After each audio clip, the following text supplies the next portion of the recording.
Hi friends, welcome to ജാമീസ് kitchen. എല്ലാവർക്കും സുഖമാണല്ലോ. ഇന്ന് നമ്മൾ തയ്യാറാക്കുന്നത് വളരെ വളരെ ടേസ്റ്റി ആയിട്ടുള്ള നല്ലൊരു സ്നാക്സ് ആണ്. വളരെ പെട്ടെന്ന് വീട്ടിലുള്ള ഇൻഗ്രീഡിയൻസ് വെച്ചിട്ട് തന്നെ നമുക്കിത് പെട്ടെന്ന് തയ്യാറാക്കാൻ പറ്റുന്ന ഒന്നാണിത്. കുട്ടികൾക്കും വലിയവർക്കും എല്ലാം ഒരുപോലെ ഇഷ്ടപ്പെടുന്ന നല്ലൊരു ക്രിസ്പി ആയിട്ടുള്ള സ്നാക്സ് ആണ്. എന്നാൽ ശരി, ഇതെങ്ങനെയാണ് തയ്യാറാക്കുന്നത് നോക്കാം. അപ്പോൾ നമ്മുടെ ഈ പൊട്ടറ്റോ സ്നാക്സ് തയ്യാറാക്കാൻ വേണ്ടിയിട്ട് നമുക്ക് മെയിനായിട്ട് വേണ്ടത് ഉരുളക്കിഴങ്ങാണ്. ഇതിപ്പോൾ ഒരു 4 വലിയ ഉരുളക്കിഴങ്ങ് ഞാൻ എടുത്തിട്ടുണ്ട്. ഇത് നല്ലതുപോലെ വേവിച്ച് വെച്ചിരിക്കുകയാണ്. ഇതിനി നമ്മൾ ഒരു ബൗളിലേക്ക് മാറ്റണം.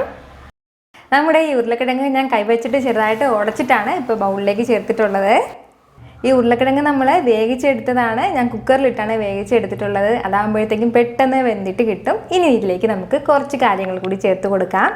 ഒരു പകുതി സവാള ചെറുതായിട്ട് അരിഞ്ഞിട്ട് എടുത്തിട്ടുണ്ട്. നല്ല ഫൈനായിട്ട് അരിഞ്ഞെടുത്തിരിക്കുകയാണ്. അപ്പോൾ അത് ചേർക്കാം. പകുതി സവാള എടുത്തിട്ടുള്ളൂ. പിന്നെ വേണ്ടത് ഒരു പച്ചമുളകാണ്. എരിവിന് വേണ്ടിയിട്ട് ഒരു പച്ചമുളക് എടുത്തിട്ടുണ്ട്. അതും ചെറുതായിട്ട് അരിഞ്ഞിട്ട് എടുത്തതാണ്. കൂടെ തന്നെ 1 ടേബിൾ സ്പൂൺ അളവിൽ ഇഞ്ചി വെളുത്തുള്ളി ചെറുതായിട്ട് ചതച്ചത് കൂടി ചേർക്കുകയാണ്. ഇനി നമുക്ക് വേണ്ടത് മല്ലിയിലയാണ്. ഒരല്പം മല്ലിയില കൂടി ചേർക്കാം. കൂടെ തന്നെ നമ്മളിതിലേക്ക് 1 ടീസ്പൂൺ അളവിൽ ഓമം കൂടി ചേർക്കുകയാണ്. അപ്പോൾ ഇത് അയമോദകമാണ്. അങ്ങാടിക്കടയിലൊക്കെ കിട്ടുന്നതാണ്. നമ്മൾ ഈ മുറുക്കിലൊക്കെ ചേർക്കാൻ വേണ്ടി ഉപയോഗിക്കില്ലേ, അതാണ്. അപ്പോൾ അത് കയ്യിലൊന്ന് വെച്ചിട്ട് നമ്മളിത് നല്ലതുപോലെ ഒന്ന് പൊടിച്ചിട്ട് വേണം ചേർക്കാനായിട്ട്. കൈവച്ച് നല്ലതുപോലെ ഒന്ന് പ്രസ് ചെയ്ത് പൊടിച്ചാൽ മതിയാവും. അപ്പോൾ തന്നെ നല്ല മണമൊക്കെ വരും ഇതിന്ന്. ഇനി നമുക്കിത് ഇതിലേക്ക് ചേർത്ത് കൊടുക്കാം. നമ്മൾ ഈ മുറുക്കൊക്കെ തയ്യാറാക്കുമ്പോഴത്തേക്കും ഈ ഓമം ചേർക്കുമ്പോഴാണ് ആ മുറുക്കിൻ്റെ കറക്റ്റ് ടേസ്റ്റ് കിട്ടുന്നത്. അതുപോലെ ചെറിയ ചെറിയ സ്നാക്സിനെല്ലാം നമ്മൾ ഈ ഓമം ചേർക്കുമ്പോൾ ഒരു പ്രത്യേക ടേസ്റ്റ് ആയിരിക്കും. അപ്പോൾ ഇതെല്ലാം സൂപ്പർ മാർക്കറ്റിൽ ഇപ്പോൾ കിട്ടുന്നതാണ്. അപ്പോൾ സൂപ്പർ മാർക്കറ്റിൽ കിട്ടിയില്ല എന്നുണ്ടെങ്കിൽ അങ്ങാടിക്കടയിൽ അയമോദകം എന്ന് കേട്ടാൽ കിട്ടും.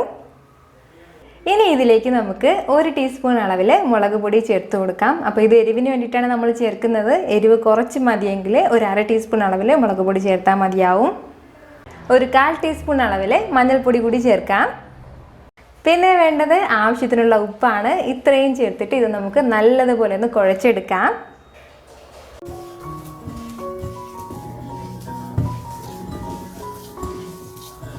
ഇതിപ്പോൾ ഞാൻ നല്ലതുപോലെ കുഴച്ചെടുത്തിട്ടുണ്ട്. നമ്മുടെ ഉരുളക്കിഴങ്ങെല്ലാം നന്നായിട്ട് ഇത് കുഴഞ്ഞിട്ട് വരണം. ആ ഒരു രീതിയിൽ നമ്മൾ നല്ലതുപോലെ ഒന്ന് കുഴച്ചെടുക്കണം.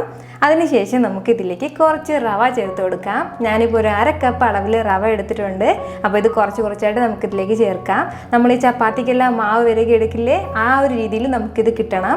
അതുവരെ നമ്മൾ കുറച്ച് റവ ചേർത്ത് കൊടുത്തിട്ട് വേണം കുഴച്ചെടുക്കാനായിട്ട്.